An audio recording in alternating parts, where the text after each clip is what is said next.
অপরাধ ৯৫% প্রমাণিত। অপরাধী নিজের মুখে সব স্বীকার করেছে।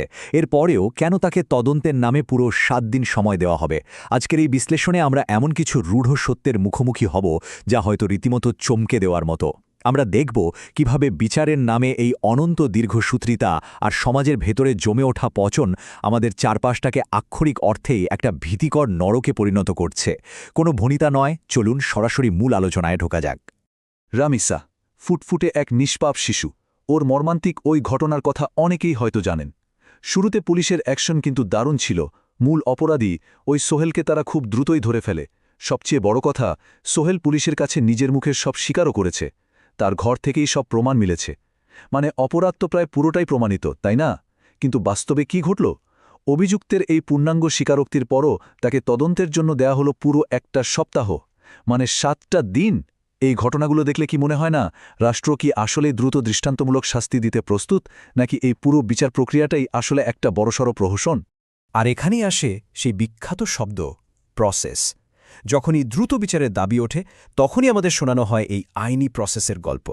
বলা হয় অনেক ফর্ম্যালিটি বাকি আছে। কিন্তু সত্যি বলতে কি, এই প্রসেসের ফাঁকফোকরগুলোই আজ চারপাশটাকে আক্ষরিক অর্থে একটা নরক বানিয়ে ছেড়েছে। এই যে ১ সপ্তাহের তদন্ত, তারপর মাসের পর মাস রিপোর্টের অপেক্ষা, বছরের পর বছর মামলার শুনানি, এই অনন্ত দীর্ঘসূত্রিতার ফাঁকে কি হয় জানেন?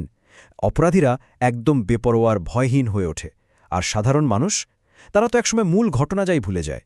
শাস্তির দৃষ্টান্ত যদি মানুষের সামনেই না আসে, তাহলে সম্ভাব্য অপরাধীদের মনে ভয়টা জন্মাবে কিভাবে? এবার একটু পরিসংখ্যানের দিকে তাকায়।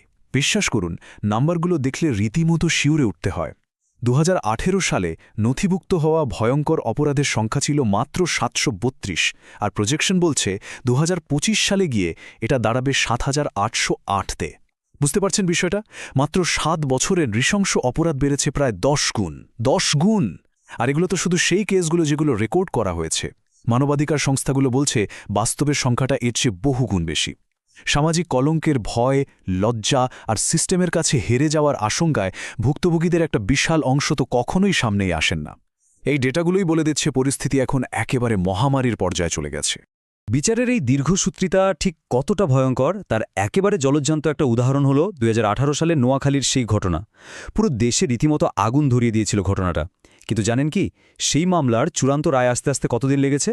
২০২৪ সাল, অর্থাৎ দীর্ঘ ৬টা বছর।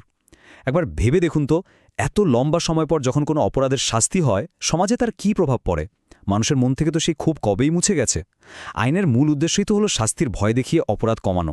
কিন্তু শাস্তি যদি এমন সময় দেওয়া হয় যখন কেউ আর সেটা নিয়ে মাথা ঘামাচ্ছেই না, তাহলে সেই বিচার দিয়ে আসলে কার কী লাভ? আমাদের এই প্রচলিত বিচার ব্যবস্থায় বছরের পর বছর অপেক্ষাটাই যেন একটা নর্মাল নিয়মে পরিণত হয়েছে। অপরাধীদের মনে শাস্তির বিন্দুমাত্র ভয় নেই। কিন্তু এর ঠিক উল্টো একটা চিত্র দেখুন। ঢাকার ট্রাফিক ব্যবস্থার কথা ভাবুন তো। আগে কেউ সিগন্যাল মানতে চাইত না, তাই না? কিন্তু সম্প্রতি যখন অটোমেটিক বা স্বয়ংক্রিয় মামলা দেওয়া শুরু হলো, তখন কি হলো? ইনস্ট্যান্ট জরিমানার ভয়ে সবাই কিন্তু একদম নিজ থেকে নিয়ম মানতে শুরু করেছে। এই ছোট্ট উদাহরণটাই একেবারে পরিষ্কার করে প্রমাণ করে দিচ্ছে যে কেবল তাৎক্ষণিক আর নিশ্চিত পরিণতিই পারে অপরাধীদের মনে ভয় ঢোকাতে এবং তাদের নিয়মের ভেতরে বেঁধে রাখতে। পর্ব ১, বিষাক্ত মনস্তত্ত্ব। সমাজ যেভাবে নিজের অজান্তেই এক একটা দানব তৈরি করছে, চলুন সেটাই একটু গভীরভাবে বোঝার চেষ্টা করি। আমরা শুধু আইনি ব্যর্থতার কথা বলছি, কিন্তু চারপাশের সমাজ আর পরিবেশকে নীরবে অপরাধী তৈরি করছে না? একদম করছে। আমাদের মিডিয়া আর বিনোদন জগৎ কিভাবে আগ্রাসন আর জোর জবরদস্তিকে গ্ল্যামারাইজ করছে, সেটা নিয়ে গবেষকরা রীতিমতো চিন্তিত। ধরুন দাগির মতো সিনেমার কথা যদি বলি, সেখানে আমরা কি দেখি? পেশি শক্তি খাটিয়ে জোর জবরদস্তি করাকে এক ধরনের হিরোইজম বা বীরত্ব হিসেবে দেখানো হচ্ছে। আর সবচেয়ে ভয়ঙ্কর ব্যাপার হলো, সিনেমা হলের দর্শকরা সেটা দেখে রীতিমতো উল্লাস করছে। এই ধরনের বিনোদন সমাজের একেবারে শেকড়ে পচন ধরাচ্ছে। জোর জবরদস্তিকে স্বাভাবিক করে এরা আসলে আমাদের অজান্তেই এক একটা শিকারী তৈরি করছে। মনস্তাত্ত্বিক গবেষণার ফলগুলো শুনলে যে কেউ চমকে যাবে। যখন একটা অল্প বয়সী ছেলে স্ক্রিনে বারবার দেখে যে গায়ের জোর খাটিয়ে কাঙ্ক্ষিত জিনিস পাওয়া যায় আর সমাজ সেটাকে বাহাবা দেয়, তখন জানেন কি হয়? প্রাপ্তবয়স্ক হওয়ার আগেই ওই ছেলেটার মনোজগতে একটা মারাত্মক পরিবর্তন আসে। তার মস্তিষ্ক এটা বিশ্বাস করতে শুরু করে যে আগ্রাসনই হল যে তার একমাত্র উপায়। চিন্তা করে দেখুন, এই বিষাক্ত চিন্তাধারা যখন লাখ লাখ তরুণের মাথায় ঢুকে যায়, তখন তারা কি আর সুস্থ স্বাভাবিক মানুষ থাকে? মোটেও না। তারা এক একটা সম্ভাব্য হুমকিতে পরিণত হয়।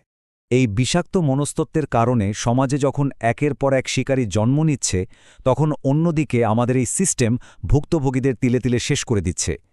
একে তো মাসের পর মাস, দশকের পর দশক আইনি জটিলতায় আদালতে ঘুরতে ঘুরতে পরিবারগুলো একদম নিঃস্ব আর পরিশ্রান্ত হয়ে পড়ে। তার উপর আছে ভয়ঙ্কর সামাজিক কলঙ্ক।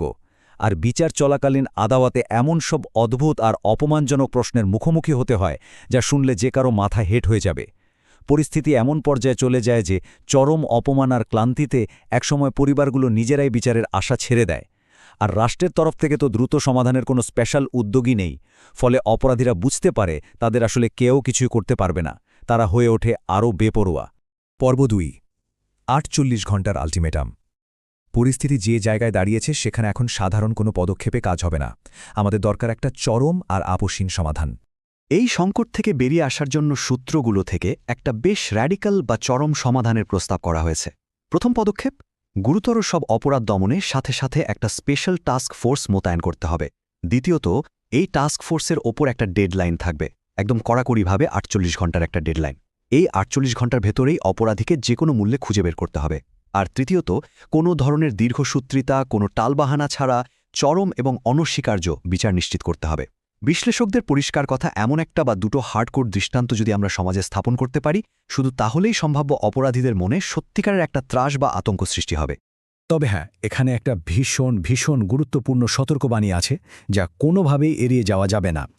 গতির কারণে সত্য যেন কোনোভাবেই বলি না হয়। দ্রুত বিচার করতে গিয়ে স্রেফ আই ওয়াশ করার জন্য কোনো নির্দোষ ব্যক্তিকে যেন বলির পাঠা বানানো না হয়। এই ৪৮ ঘণ্টার আল্টিমেটামের মূল লক্ষ্য কিন্তু শুধু তড়িঘড়ি করে। আসলে তড়িঘড়ি না, শতভাগ নিশ্চিত হয়ে নিখুঁত তদন্তের মাধ্যমে প্রকৃত দোষীকে খুঁজে বের করে শাস্তি দেওয়া। মানে আমাদের এই নতুন সিস্টেমটাকে হতে হবে বিদ্যুতের মতো দ্রুত, কিন্তু একই সাথে একেবারে নিখুঁত। তো পরিশেষে একটা বড় প্রশ্ন সবার কাছে রেখে যেতে চাই। সমাজ কি নিজের এই পতন কেবল নীরবে চেয়ে চেয়ে দেখবে, নাকি এখন সময় এসেছে এমন একটা সিস্টেম দাবি করার যা সত্যিকারের অপরাধীদের মনে চরম আতঙ্ক তৈরি করবে?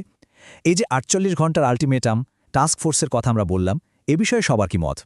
আজকের এই পুরো বিশ্লেষণটি যদি আমাদের একটু হলো ভাবায়, যদি মনে হয় আসলে একটা নিরাপদ সমাজ দরকার, তাহলে লাইক দিন, শেয়ার করে অন্যদেরও জানার সুযোগ করে দিন, আর সাবস্ক্রাইব করে এই মুভমেন্টের সাথেই থাকুন। কারণ মনে রাখবেন, সচেতনতাই কিন্তু যে কোনো বড় পরিবর্তনের প্রথম ধাপ।